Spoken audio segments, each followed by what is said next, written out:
എങ്ങോട്ടേക്കാ പോകുന്നത്? നമ്മള് നമ്മുടെ നാട്ടിലേക്ക് പോവാ മോനെ.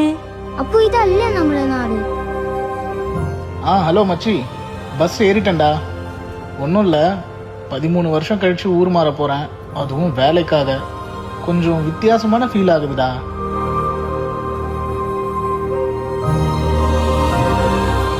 கண்டக்டர் அண்ணா, நான் போகிற ஊர் புதுசு.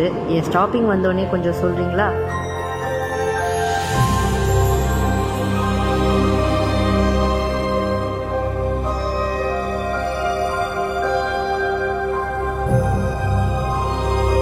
ഇതാണോ നമ്മുടെ പുതിയ നാട്? ഇനി മുതൽ ഇതും നമ്മുടെ നാടാ മോനെ.